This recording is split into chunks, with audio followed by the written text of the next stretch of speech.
जय हिंद। मैं धीर सिंह आप लोगों का स्वागत करता हूं आपके अपने केमिस्ट्री अड्डा में। हम लोगों ने इससे पहले एलिमेंट और कंपाउंड के का जो टॉपिक था हमारा उसके उससे जो रिलेटेड बेसिक कॉन्सेप्ट था उसको हम लोगों ने सीखा था।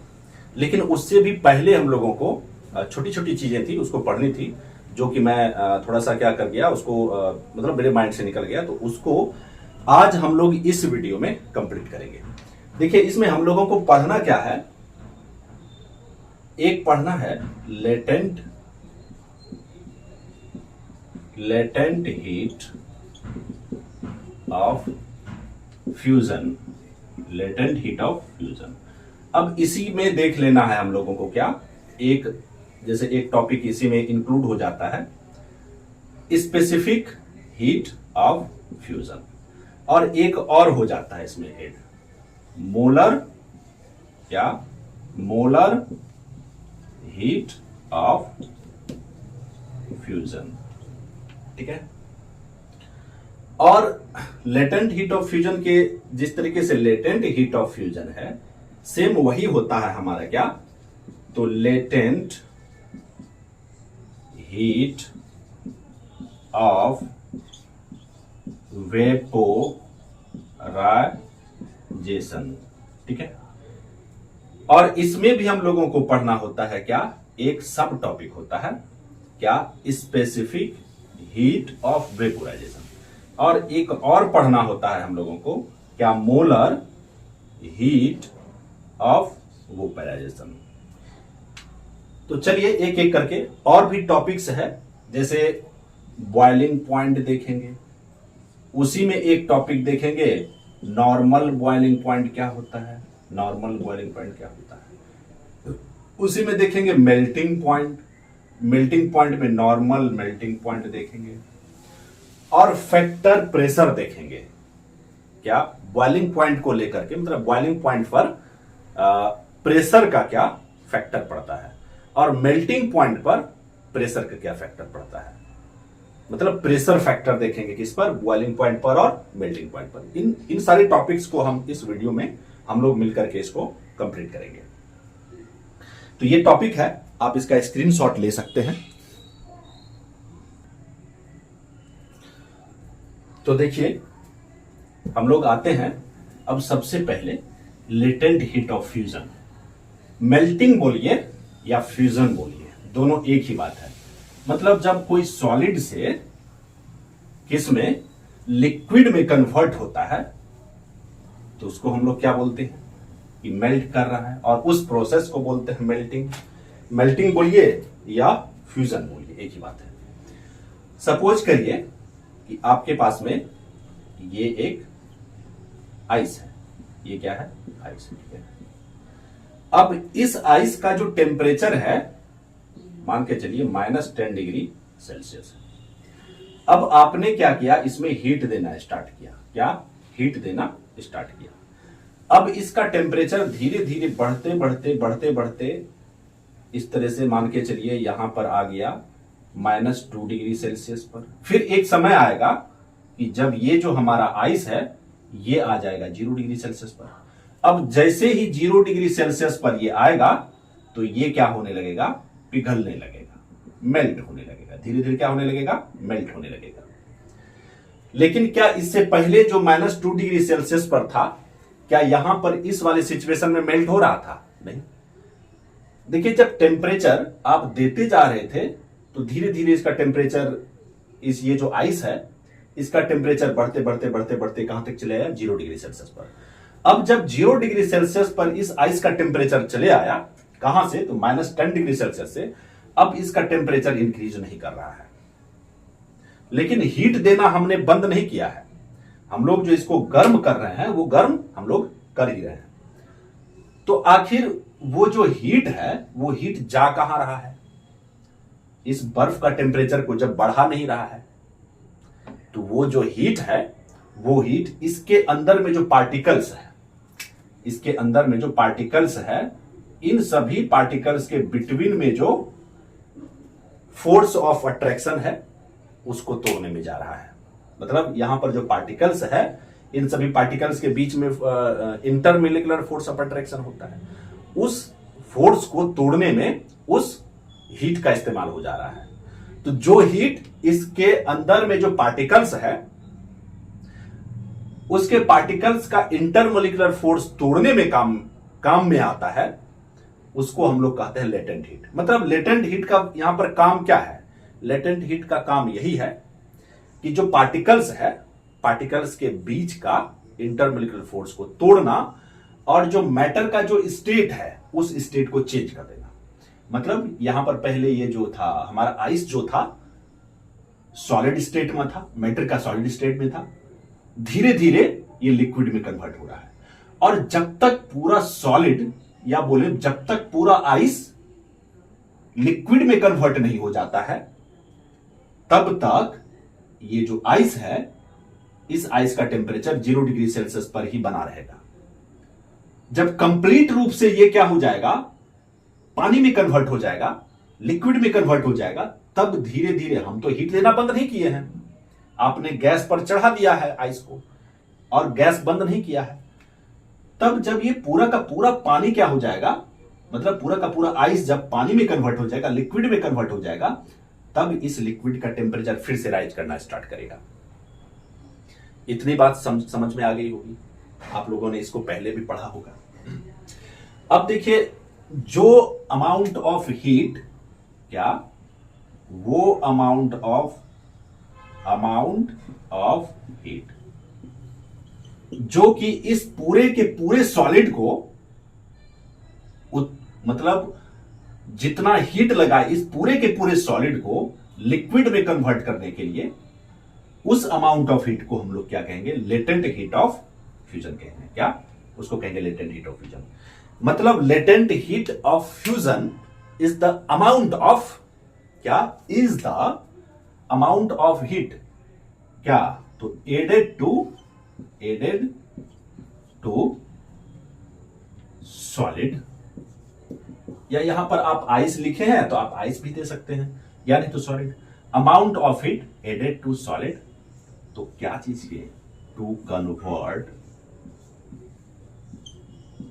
इट इनटू, इसमें तो लिक्विड में कन्वर्ट करने के लिए उस अमाउंट ऑफ हीट को हम लोग क्या कहेंगे? तो लेटेंट हीट ऑफ फ्यूजन कहेंगे। अब अगर हम लोग लेटेंट हीट की बात करें, जैसे यहां पर तो लेटेंट हीट मतलब यहां पर जो हीट था उस हीट को हम लोगों ने लेटेंट हीट कह दिया, जो कि इसका टेम्परेचर को नहीं बढ़ा रहा है बल्कि क्या कर रहा है? फोर्स ऑफ अट्रैक्शन को तोड़ रहा है। अगर हम यहां पर ले लें, क्या -2 डिग्री सेल्सियस पर लेटेंट हीट का बात कर सकते हैं? लेटेंट हीट ऑफ फ्यूजन का, लेटेंट हीट ऑफ फ्यूजन का बात कर सकते हैं? आप सोचिए। मैं कहता हूं कि नहीं, यहां पर -2 डिग्री सेल्सियस पर लेटेंट हीट ऑफ फ्यूजन का बात नहीं होगा, या कहें लेटेंट हीट का बात ही नहीं होगा, क्योंकि यहां पर टेम्परेचर राइज कर रहा है। लेटेंट हीट का काम क्या होता है? टेम्परेचर राइज करना तो नहीं होता है, फोर्स ऑफ अट्रैक्शन को तोड़ना होता है। तो लेटेंट हीट का बात इस वाले -2 डिग्री सेल्सियस पर इस पे बात नहीं होगी। तो ये था हमारा लेटेंट हीट। अब यहां पर कोई 1 केजी या 2 केजी का बात हुआ है क्या? नहीं। अगर वहीं पर हम कहते हैं 1 केजी का आपने क्या कर लिया? आइस को ले लिया, 1 केजी आइस को ले लिया। अब इस 1 केजी आइस को वाटर में कन्वर्ट करने के लिए या लिक्विड में कन्वर्ट करने के लिए जितना अमाउंट ऑफ हीट लगेगा उसको हम लोग कहेंगे स्पेसिफिक हीट ऑफ फ्यूजन। उसको क्या कहेंगे? Specific heat of fusion. कब? जब 1 केजी, यहां पर कोई ऐसा नहीं कोई केजी मतलब इसका यहां पर कोई अमाउंट का बात नहीं हुआ था, लेकिन यहां पर हमने 1 केजी का बात कर लिया। अगर वहीं पर हम क्या करते हैं? 1 मोल, क्या 1 मोल का कोई सब्सटेंस ले लिए। अब इस 1 मोल के सब्सटेंस को या 1 मोल के सॉलिड को कन्वर्ट करने के लिए किस में? तो लिक्विड में जिस अमाउंट ऑफ हीट का इस्तेमाल हुआ है, this amount of heat is called molar heat of fusion. क्या? Molar heat of fusion. इसका डिफिनेशन आप लिखिए। इसका डिफिनेशन, मैं डिफिनेशन नहीं लिखूंगा, आपको इसी में से इस्तेमाल करके इसको क्या करना है, इसका डेफिनेशन बनाना है। तो ये था हमारा मोलर हीट ऑफ फ्यूजन। तो यहां पर 3 टॉपिक हम लोगों ने देखा, एक सिंपली में लेटेंट हीट, फिर स्पेसिफिक हीट ऑफ फ्यूजन, फिर हम लोगों ने देखा मोलर हीट ऑफ फ्यूजन। अब इसी में आता है एक topic specific heat of vaporization. क्या? Specific heat of vaporization. देखिए, आइस को आपने हीट देना स्टार्ट किया था और वो जो आइस है वो कन्वर्ट हो चुका है लिक्विड में। अब उस लिक्विड को आपने टेम्परेचर देना बंद नहीं किया है और टेम्परेचर देते देते देते वो लिक्विड पहुंच गया, मान के चलिए ये लिक्विड है, वो हमारा आइस जो लिक्विड में कन्वर्ट हुआ, मान के चलिए -60 डिग्री सेल्सियस पर पहुंच गया इस लिक्विड का टेम्परेचर। फिर इस तरह से हीट देते जा रहे हैं तो और एक समय आया, अब ये जो हमारा वाटर है, इस वाटर का टेम्परेचर हो गया 100 डिग्री सेल्सियस। अब फिर यहां पर बात होगा लेटेंट हीट का। तो यहां पर लेटेंट हीट ऑफ वेपोराइजेशन का बात होगा, यहां पर लेटेंट हीट ऑफ वेपोराइजेशन का बात होगा। क्यों? अब देखिए, टेम्परेचर तो मैंने देना बंद नहीं किया है, टेम्परेचर दिया ही जा रहा है, लेकिन अब क्या होगा, जैसे ही वाटर का टेम्परेचर 100 डिग्री सेल्सियस पर पहुंचेगा, अब फिर से इसका टेम्परेचर राइज करना क्या हो जाएगा, बंद हो जाएगा। अब कहेगा कि भैया मैं अपना टेम्परेचर को नहीं बढ़ा सकता हूं। तो बोलता है भैया बढ़ाओगे नहीं तो कुछ ना कुछ तो काम करना पड़ेगा ना। तो बोलता है कि ठीक है मैं काम करूंगा। तो क्या काम करूंगा? यहां पर इस पानी में जो पार्टिकल है, उस पार्टिकल के बीच में जो बॉन्ड है, उस बॉन्ड को तोड़ने में जाएगा। क्या? इस पार्टिकल, ये जो इन दोनों के बीच में जो बॉन्ड है, जैसे वाटर में होता है ना, जैसे वाटर में ये ऑक्सीजन, ये इस तरीके से हाइड्रोजन इस तरह से जुड़ा रहता है, तो ये जो बॉन्ड है, इस बॉन्ड को तोड़ने में जाएगा वो जो हीट दिया जा रहा है। तो बॉन्ड को तोड़ रहे हैं, तो अब धीरे धीरे वो क्या हो रहा है, किसमें बदल रहा है, तो वेपर में बदल रहा है। किसमें? वेपर में बदल रहा है, जिसको कि हम लोग वेपोराइजेशन कहते हैं। तो 100 डिग्री सेल्सियस पर पहुंच करके अभी देखिए इस लिक्विड का टेम्परेचर बढ़ नहीं रहा है, लेकिन यहां पर वो टेम्परेचर तो जा रहा है, हीट तो जा रहा है। उस हीट को हम लोग बोलेंगे लेटेंट हीट ऑफ वेपोराइजेशन। क्योंकि वो हीट बोला क्या, देखो भाई अब मैं पानी का टेम्परेचर को बढ़ाऊंगा नहीं। तो बोला कि नहीं बढ़ाओगे भाई तो काम तो करना पड़ेगा। बोला कि ठीक है काम कर लूंगा, मैं इसी के अंदर में काम कर लेता हूं। तो बोला कि ठीक है तुमको काम देता हूं कि जो ऑक्सीजन और हाइड्रोजन के बीच में जो बॉन्ड है, उस बॉन्ड को तोड़ दो। तो उस बॉन्ड को वो तोड़ने लगा, इसलिए उसको हम लोग बोल देते हैं क्या, लेटेंट हीट ऑफ फ्यूजन। देखिए वो लेटेंट क्यों, इसको अगर आप हिंदी में पढ़ेंगे तो इसको बोलते हैं गुप्त ऊष्मा। छुपा हुआ रहता है, काम करता है लेकिन छुपा हुआ रहता है। जैसे हमारे शिवाजी महाराज युद्ध करते थे, आप उस युद्ध को किस नाम से जानते हैं? आप गूगल पे सर्च करिए या याद करने का प्रयास करिए। मैं यहां पर नहीं बताने वाला हूं क्योंकि मैं यहां पर हिस्ट्री नहीं पढ़ा रहा हूं। तो ये बात हो गई लेटेंट हीट ऑफ फ्यूजन। लेकिन यहां पर ये तो फ्यूजन नहीं, लेटेंट हीट ऑफ वेपोराइजेशन। अब इसी में हम लोगों को अगर हम कह दें 1 kg का या बोले 1 लीटर का लिक्विड हम लोगों ने लिया, क्या 1 लीटर का लिक्विड। अब 1 लीटर का लिक्विड को जितना अमाउंट लगेगा, जितना अमाउंट का लेटेंट हीट लगेगा, इसमें इसका स्टेट को चेंज करने में, वेपर में चेंज करने में, उसको ही हम लोग बोल देंगे क्या, स्पेसिफिक हीट ऑफ वेपोराइजेशन। अगर 1 मोल का कोई लिक्विड ले लिया मैंने, बस वही मोलर हीट ऑफ फ्यूजन। तो ये था हमारा छोटा सा टॉपिक किसके बारे में, तो लेटेंट हीट के बारे में।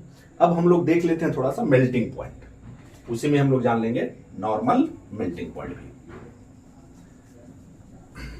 मेल्टिंग पॉइंट तो आप लोग जानते हैं कि जिस टेम्परेचर पर, the temperature at which any solid convert into liquid. क्या? जिस टेम्परेचर पर कोई भी सॉलिड लिक्विड में कन्वर्ट हो जाता है,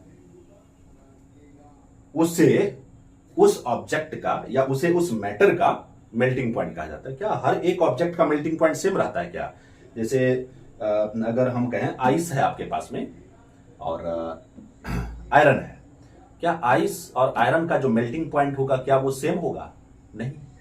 तो हर किसी के लिए जो मेल्टिंग पॉइंट होगा वो डिफरेंट होगा। तो मेल्टिंग पॉइंट का मतलब द टेम्परेचर एट विच, क्या यहां पर मैं बात कर रहा हूं मेल्टिंग पॉइंट का, तो मेल्टिंग पॉइंट का मतलब क्या हो गया? The temperature at which solid substance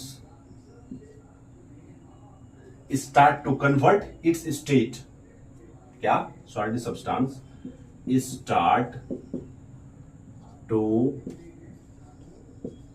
convert its state। तो यहां पर इस कौन सा स्टेट का बात होगा? तो लिक्विड वाला स्टेट का बात होगा। देखिए यहां पर ऐसा नहीं हो जाएगा कि डायरेक्ट ये सॉलिड से गैस में कन्वर्ट हो जाएगा, नहीं, लिक्विड वाला स्टेट का बात होगा। अगर सॉलिड से लिक्विड में कन्वर्ट हो रहा है जिस टेम्परेचर पर, उसी टेम्परेचर को हम लोग मेल्टिंग पॉइंट कहेंगे।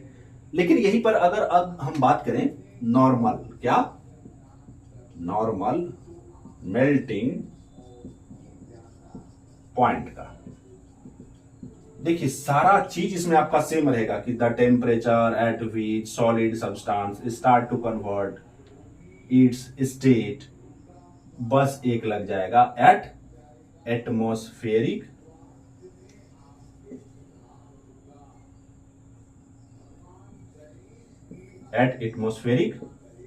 प्रेशर, क्या एटमॉस्फेरिक प्रेशर सिर्फ लग जाएगा। अब जैसे देखिए मेल्टिंग पॉइंट का जो हम लोग बात करते हैं, हम लोग अभी जो रह रहे हैं इसको हम लोग क्या बोलते हैं? प्लेन वाला एरिया बोलते हैं। तो इस प्लेन वाले एरिया पर आइस का जो मेल्टिंग पॉइंट होगा, क्या वही मेल्टिंग पॉइंट अगर हम लोग हिमालय के ऊपर पे चले जाएं, वहां पर भी उस आइस का मेल्टिंग पॉइंट वही होगा? नहीं, वहां पर डिफरेंट होगा। नहीं, तो हम लोग यहां पर एटमॉस्फेरिक प्रेशर का बात करते हैं। हमारा जो एटमॉस्फेयर का जो प्रेशर माना जाता है वो 1 atm माना जाता है। कितना माना जाता है? तो 1 atm माना जाता है। तो 1 atm पर मतलब 1 एटमॉस्फेरिक प्रेशर पर जो किसी भी ऑब्जेक्ट का जो मेल्टिंग पॉइंट होगा उसको ही हम लोग कहेंगे क्या? Normal melting point. ठीक है, सेम बात लागू होता है नॉर्मल बॉइलिंग पॉइंट में भी। बॉइलिंग पॉइंट जानते हैं कि जिस टेम्परेचर पर कोई भी लिक्विड वेपर में कन्वर्ट होना स्टार्ट हो जाता है, और वहां पर भी बात हो जाएगा किसका? एट एटमॉस्फेरिक प्रेशर का। अब ये बात बताएं, देखिए शायद आपको ये टॉपिक कंप्लीट हो गई होगी कि ये मेल्टिंग पॉइंट क्या होता है, नॉर्मल मेल्टिंग पॉइंट क्या होता है, बॉइलिंग पॉइंट क्या होता है, नॉर्मल बॉइलिंग पॉइंट क्या होता है।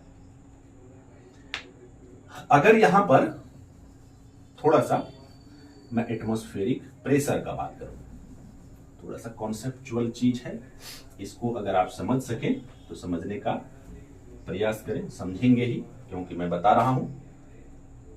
जैसे देखिए ये हमारा अर्थ है, और अर्थ तो टोटल हमारा फ्लैट नहीं, कहीं पर इस तरीके से है, कुछ इस तरीके से भी है, यहाँ है ऐसे, कहीं पर ये हमारा धंसा हुआ भी है। चलिए उतना बात नहीं करेंगे। अब इसके चारों तरफ इस तरह से क्या है? एयर है, ये एयर है। ये एयर का ही प्रेशर को हम लोग कहते हैं एटमॉस्फेरिक प्रेशर। मतलब इन्वेलप ऑफ एयर या एयर का प्रेशर जो होता है उसी को हम लोग क्या बोलते हैं? Atmospheric pressure. एटमॉस्फेयर का प्रेशर मतलब एयर का जो प्रेशर है हमारे ऊपर पर। बताइए एक बार आप यहां पर खड़े हैं, एक बार आप कहां? यहां पर खड़े हैं, अब फिर एक बार आप यहां पर आकर के खड़े हो गए हैं। शुभ। अब यहां पर, अब बताइए यहां पर जब आप खड़े थे तो आप पे एयर का प्रेशर यहां ज्यादा पड़ेगा, मैं इसको P1 दे देता हूं और यहां पर दे देता हूं P2। अब बताइए एयर का प्रेशर ज्यादा कहां पड़ेगा? इस वाले जगह पर पड़ेगा, प्लेन वाले एरिया पर पड़ेगा ज्यादा, या माउंटेन पर जो आप जाकर के एकदम खड़ा हो गए हैं ऐसे, वहां पर पड़ेगा? कहां पड़ेगा? आप लॉजिक लगाएं। देखिए एयर का इतना एयर का ही, मात्र इतना ही एयर का इसके ऊपर प्रेशर है, लेकिन इस पर देखिए इतना एयर का प्रेशर है। तो ज्यादा एयर का प्रेशर किस पर लगेगा? प्लेन वाले एरिया पर लगेगा, नहीं, प्लेन वाले एरिया पर ज्यादा लगेगा। कहने का मतलब यहां पर P1 ग्रेटर देन हो जाएगा P2।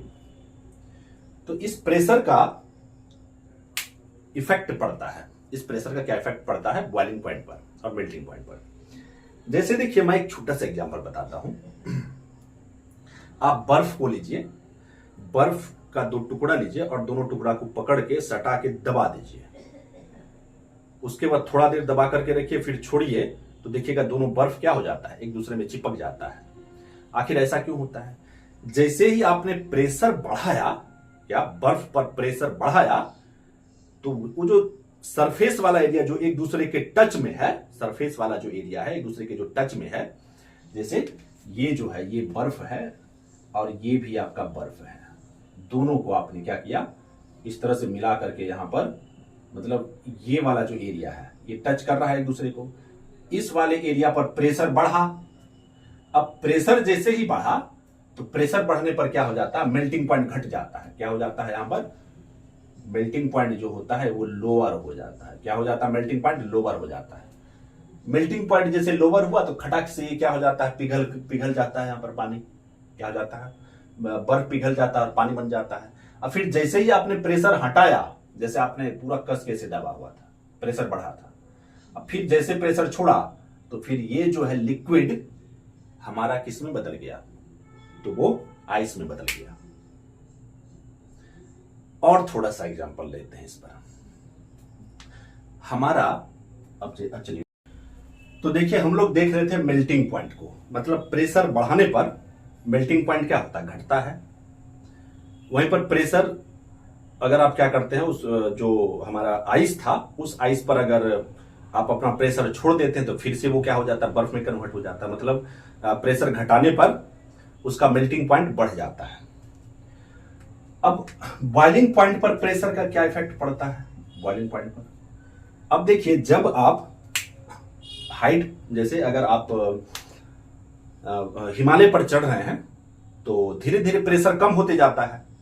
और आपने पढ़ा है कि हिमालय पर जैसे जैसे आप चढ़ते हैं, या बोलिए हिमालय पर अगर आप खाना बनाते हैं तो वहां पर खाना जल्दी नहीं बनता है। तो खाना नहीं जल्दी बनने का पीछे का रीजन क्या है, क्योंकि वहां पर जो है बॉइलिंग पॉइंट बढ़ जाता है। क्या हो जाता है, बॉइलिंग पॉइंट बढ़ नहीं जाता, बॉइलिंग पॉइंट कम हो जाता है। बॉइलिंग पॉइंट कम हो जाने का अर्थ क्या है कि जब आप हिमालय पर जाते हैं तो एटमॉस्फेयर का प्रेशर कम हो गया।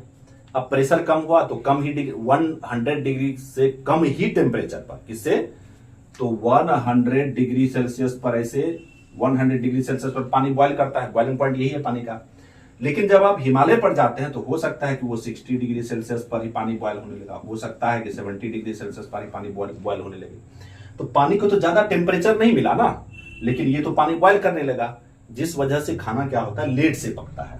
कहां, तो किसी भी माउंटेन वाला एरिया पर अगर आप चले जाएं, तो कहने का सीधा सा मतलब क्या हो गया कि अगर प्रेशर घटता है तो बॉइलिंग पॉइंट गिर जाता है। क्या, प्रेशर अगर घटता है तो बॉइलिंग पॉइंट पर क्या असर पड़ता है, तो बॉइलिंग पॉइंट भी हमारा क्या हो जाता है, घट जाता है। और प्रेशर अगर बढ़ता है तो बॉइलिंग पॉइंट भी हमारा क्या हो जाता है, बढ़ जाता है। देखिए प्रेशर बढ़ा, बॉइलिंग पॉइंट भी बढ़ा। प्रेशर घटा तो बॉइलिंग पॉइंट भी क्या हुआ, घटा। जैसे अगर आप प्रेशर कुकर के अंदर में अगर खाना बनाते हैं तो फटाक से बन जाता है। इसके पीछे का क्या रीजन है, क्योंकि वहां पर पानी का जो बॉइलिंग पॉइंट है, पानी का बॉइलिंग पॉइंट बढ़ गया है। वहां पर पानी का, हो सकता है कि पानी का जो बॉइलिंग पॉइंट है 120 डिग्री सेल्सियस पर है, या हो सकता है कि 130 डिग्री सेल्सियस पर पानी वहां बॉयल कर रहा है। देखिए टेम्परेचर कितना ज्यादा हो गया, नहीं, टेम्परेचर ज्यादा हो जाने के कारण वहां पर हमारा क्या होने लगता है, खाना जल्दी पक जाता है। किसके अंदर, प्रेशर कुकर के अंदर में, क्योंकि प्रेशर बढ़ जाता है ना। तो इस तरह से आप लोगों ने देखा कि प्रेशर घटाने से मेल्टिंग पॉइंट और बॉइलिंग पॉइंट पर क्या प्रभाव पड़ता है। प्रेशर को देखिए, एक बार मैं फिर से इसको लिखता हूं। जैसे मैं कहूं ये है ये है प्रेशर, ठीक है। प्रेशर मैंने क्या किया, बढ़ाया, तो इस प्रेशर का बॉइलिंग पॉइंट पर क्या प्रभाव पड़ेगा और मेल्टिंग पॉइंट पर क्या प्रभाव पड़ेगा, डिस्कस का चीज है। आप अगर याद रखने का प्रयास करेंगे तो याद नहीं रख पाएंगे, आपको लॉजिक लगाना पड़ेगा। जैसे देखिए, मैंने कहा था बॉइलिंग पॉइंट, जब प्रेशर बढ़ेगा प्रेशर कुकर के अंदर में, तो फिर उसका बॉइलिंग पॉइंट क्या होगा, बढ़ेगा। इसके अंदर में तो प्रेशर कुकर के अंदर में प्रेशर बढ़ने से बॉइलिंग पॉइंट क्या होता है, बढ़ता है। प्रेशर बढ़ने से बॉइलिंग पॉइंट बढ़ता है, लेकिन प्रेशर बढ़ने से मेल्टिंग पॉइंट डिक्रीज कर जाता है। कैसे, दो बर्फ को हमने एग्जांपल दिया था कि दोनों बर्फ को क्या करते हैं हम लोग, सटा करके जब दबाते हैं तो वहां पर मेल्टिंग पॉइंट क्या हो गया, मतलब कम ही टेम्परेचर पर वो मेल्ट कर गया। अब आप आराम से बोल सकते हैं कि जब प्रेशर घट जाए, प्रेशर जब डिक्रीज करेगा तो बॉइलिंग पॉइंट पर क्या प्रभाव पड़ेगा, मेल्टिंग पॉइंट पर क्या प्रभाव पड़ेगा। तो आज का जो हमारा टॉपिक था बस यहीं तक था। आगे हम लोग अगले टॉपिक के साथ में मिलेंगे फिर से। तब तक के लिए आप खुश रहें, मस्त रहें, पढ़ते रहें। तो मिलते हैं आपसे अगले वीडियो में, तब तक के लिए जय हिंद।